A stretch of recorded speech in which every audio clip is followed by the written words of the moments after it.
Photograph എന്ന് എഴുതിയ സ്ഥലത്ത് ഫോട്ടോ പരമാവധി മുകളിലേക്ക് പൊട്ടിക്കാം. പിന്നെ അത് കഴിഞ്ഞ് അത്രയും കാര്യങ്ങൾ നിങ്ങൾ കൃത്യമായിട്ട് പിന്നെ നിങ്ങൾക്ക് ബാക്കിയുള്ള ഈ കാർഡ് കൊണ്ട് പോയിട്ട് അതിൽ എഴുതിപ്പിക്കുന്നത് യാതൊരു തെറ്റില്ല. നിങ്ങൾ സൗദി അറേബ്യയിൽ പോകുമ്പോൾ നിങ്ങളുടെ കയ്യിൽ വെക്കുന്ന ആരോഗ്യ കാർഡാണിത്. നിങ്ങളുടെ ആരോഗ്യത്തെ കുറിച്ചുള്ള എല്ലാ ഡീറ്റെയിൽസും ബ്ലഡ് ഗ്രൂപ്പ് അടക്കം ഈ ബുക്കിൽ ഉണ്ടാവും. കാർഡ് എന്ന് പറഞ്ഞാൽ ഒരു ബുക്കാണ്. അപ്പൊ അതില് ഡോക്ടറെ കാണുമ്പോൾ ഇത് കാണിച്ചു കൊടുത്ത് അസുഖങ്ങളും മരുന്ന് കഴിക്കുന്നതും ഒക്കെ ഇതിൽ എഴുതിപ്പിക്കുന്നത് വളരെ നല്ലതാണ്. അത് ചെയ്യാവുന്നതാണ്, ചെയ്യേണ്ടതാണ്. ഓക്കെ, ഇത് സംശയങ്ങൾ വീണ്ടും ഉണ്ടെങ്കിൽ ഇന്നത്തെ ഇവിടെ ക്ലാസ് എടുക്കുമ്പോൾ ഇവിടെ തന്നെ തീർത്തു പോവാം. ഒന്നുകൊണ്ടും ഇപ്പൊ നേരത്തെ നമ്മുടെ അമാനുള്ള സാഹിബ് പറഞ്ഞ പോലെ ബലം പിടിച്ച് ബേജാറായി ടെൻഷനും പൊറുക്കാനും ഇപ്പൊ നിങ്ങളുടെ മനസ്സിലല്ലോ, ആ മനസ്സ് മാറ്റി വെച്ച് ഒരു പുതിയ മനുഷ്യനാവാനാണ് നമ്മൾ ഹജ്ജ് ചെയ്യുന്നത്. ഞാൻ ക്ലാസ് പറയല്ല, പക്ഷെ വീണ്ടും സംശയങ്ങൾ വരുമ്പോ അതൊന്ന് ക്ലിയർ ചെയ്യാം. അതിനുവേണ്ടി മാത്രം സംസാരിക്കാനുള്ളതാണ്. നിർവഹിച്ചുകൊണ്ട് സന്തോഷത്തോടു കൂടി പഠിച്ചവനെ ഞാൻ എൻ്റെ ഹജ്ജ് നിർവഹിക്കുന്നതിന് വേണ്ടി പോവുകയാണ്. അപ്പോൾ അതിൻ്റെ ഭാഗമായിട്ട് ഒരു 40-45 ദിവസം പഠിച്ചവനെ നിന്റെ അടുത്ത തളപ്പിലാക്കി എൻ്റെ വീടും സംവിധാനങ്ങളും കാര്യങ്ങളൊക്കെ നിന്നെ ഏൽപ്പിച്ച് പോവുകയാണെങ്കിൽ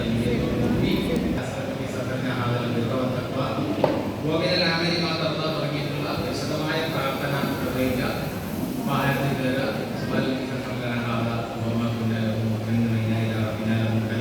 എന്നൊക്കെ കൃത്യമായിട്ട് പ്രാർത്ഥിക്കുക.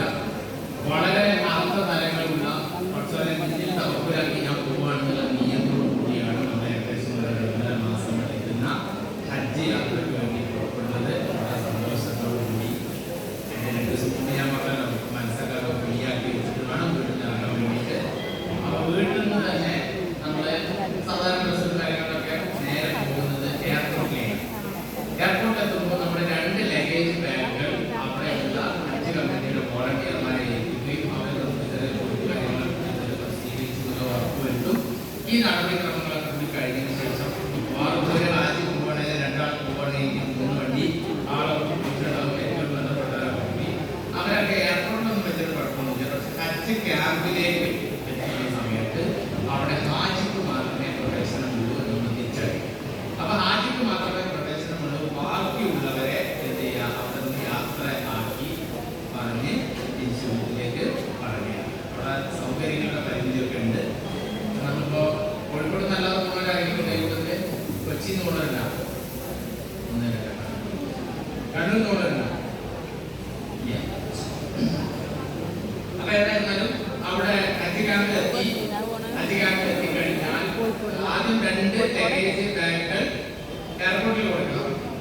നേരത്തെ ഒക്കെ ഉണ്ടായിരുന്ന ഹജ്ജ് ക്യാമ്പിൽ തന്നെ വാങ്ങാനുള്ള സൗകര്യമായിരുന്നു. കഴിഞ്ഞ 2-3 വർഷങ്ങളായിട്ട് എയർപോർട്ടിലാണ് ലഗേജുകൾ കൊടുക്കേണ്ടത്. കൊടുത്തതിന് ശേഷം ഇവിടെ ഒപ്പമുള്ളവരുടെ യാത്ര വളരെ പിരിഞ്ഞ് വളരെ സന്തോഷത്തോടുകൂടി ഹാജിയും ഹജ്ജുമയും ഹാജി ഒറ്റക്കാണെങ്കിൽ അവർ ഹജ്ജും ഒറ്റക്കാണെങ്കിൽ അവർ നേരെ നമ്മുടെ ക്യാമ്പിലേക്ക് പ്രവേശിക്കുന്നു. ക്യാമ്പിൽ പ്രവേശനം ഹാജിമാർക്ക് മാത്രമാണ്. പിന്നെ അവിടെ ഒഫീഷ്യൽസ്, പോലീസുകാർ, ബന്ധപ്പെട്ട ആളുകൾ കൂടിയ വലിയ സമ്മേളനത്തിനാണ് ഉണ്ടാവും. അപ്പൊ അതുകൊണ്ട് സൗകര്യത്തിന്റെ കുറവ് പരിഗണിച്ചുകൊണ്ട് നമ്മൾ മറ്റുള്ളവർക്കുള്ള പ്രവേശനത്തിന് അതേസമയം മറ്റെന്തെങ്കിലും അവശരായ കുട്ടികൾ അങ്ങനത്തെ എന്തെങ്കിലും കേസുകൾ ഇവിടെ എഴുതി കൂടെ ഒരാൾക്ക് വളരെ അത്യാവശ്യമുള്ള കേസുകൾ ഒരു അരമണിക്കൂർ നിൽക്കുന്ന പ്രയാസമുണ്ടാവില്ല. അത്യാവശ്യമല്ല പറഞ്ഞത് ഈ കണക്കെ പഠിച്ചിട്ട് പറ്റില്ല എന്നുള്ളതല്ല.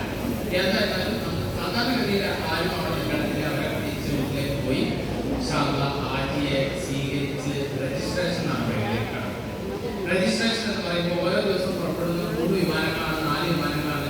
4 കളർ കോഡിലുള്ള ബാഡ്ജായിട്ട് നമുക്ക് തരിക. അപ്പൊ മനസ്സിലാവും ഇയാൾ ഇന്ന സമയത്ത് കൊണ്ടാണ്.